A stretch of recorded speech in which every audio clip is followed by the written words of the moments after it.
Before the video starts, don't forget to subscribe to the channel and like the video.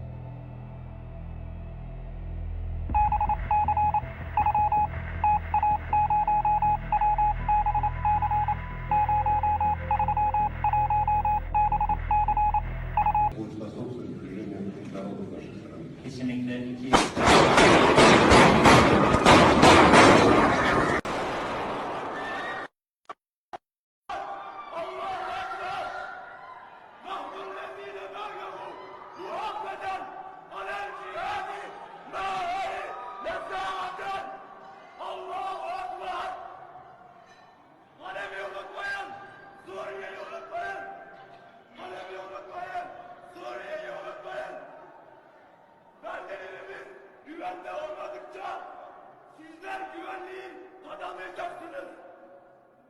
Geri çekil! Geri çekil! Beni buradan ancak ölüm alır.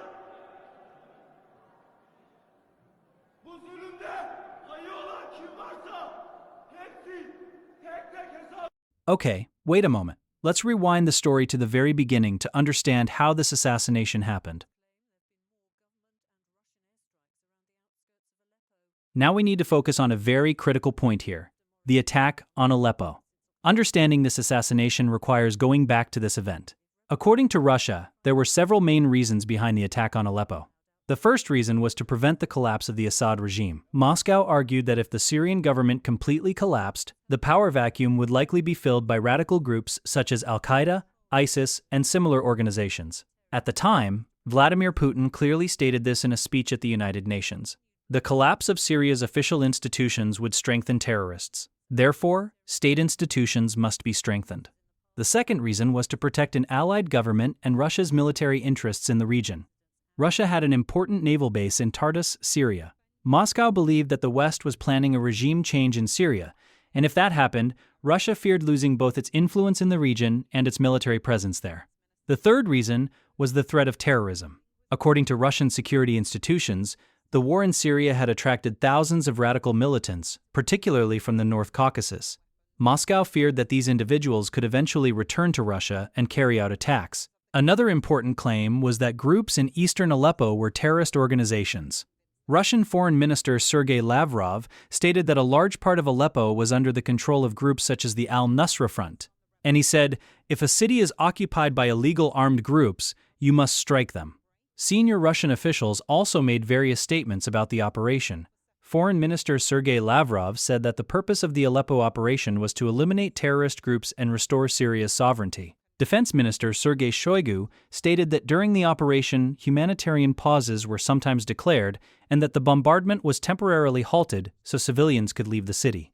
Meanwhile, Russia's Chief of the General Staff, Valery Gerasimov, announced that evacuation corridors were opened at certain hours to allow civilians and militants to leave the city.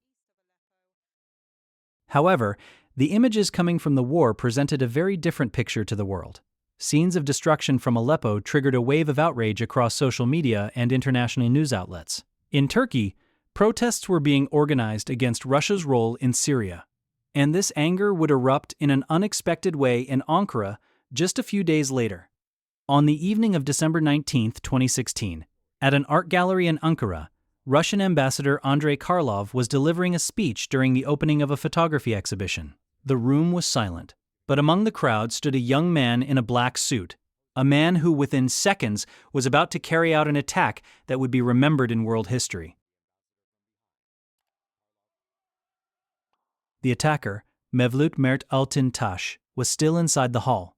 Holding a handgun, he walked around the ambassador's body, smashing the photo frames on the walls and occasionally pointing his weapon toward the people in the room. Guests and journalists inside the gallery hid under tables in fear or tried to escape into nearby rooms. Just minutes earlier, the hall had been hosting a diplomatic event. Now it had become a crime scene. The sound of shattered glass, shouting, and occasional gunshots echoed through the room. Within a short time, the outside of the gallery filled with sirens. Police vehicles and ambulances quickly arrived at the scene. The area around the building was secured. Special operations units surrounded the gallery while civilians inside were evacuated in a controlled manner. The attacker, however, was still armed and moving inside the building. After a while, Altintas moved toward the stairs and went up to the upper floor of the gallery. By then, a police operation had already begun inside the building. As officers advanced toward the floor where the attacker was located, a short but intense confrontation took place in the corridors. During the tense operation, which lasted about 15 minutes, security forces managed to corner the attacker. Finally, gunshots echoed once more, and the operation came to an end. The attacker had been shot and neutralized. As police officers checked the building room by room, medical teams entered the gallery. But for Ambassador Karlov, it was already too late. As the camera moves through the dim corridors of the gallery, spent bullet casings, overturned chairs, and broken frames can be seen on the floor. Just minutes earlier, this hall had hosted an ordinary diplomatic event. Now it would go down in history as the place where an international crisis began. That night, this small gallery in Ankara became the scene of an assassination that shook the course of world politics. But there is one question we need to ask. Could a police officer really have carried out something like this on his own? Immediately after the attack, a large-scale investigation was launched in Turkey. Authorities tried to determine whether the attacker had acted alone. Some investigation reports in Turkey raised the claim that the organization known as FETÖ might have been behind the attack.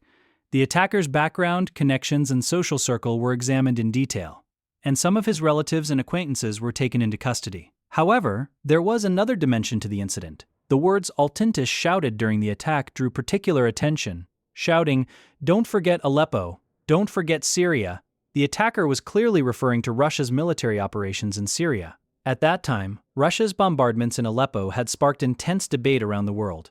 For this reason, some experts argued that the attack might have been driven by ideological motives, reflecting anger over the war in Syria. Another possibility was that the assassination was part of a larger political confrontation. The attack occurred just one day before an important meeting where Russia, Turkey, and Iran were scheduled to hold talks about Syria. Because of this timing, some analysts suggested that the assassination might have been a provocation aimed at sabotaging relations between the two countries. Even today, some questions have not been fully answered. Was this attack truly the decision of a single individual, or was there a larger plan operating behind the scenes? The only certain fact is this.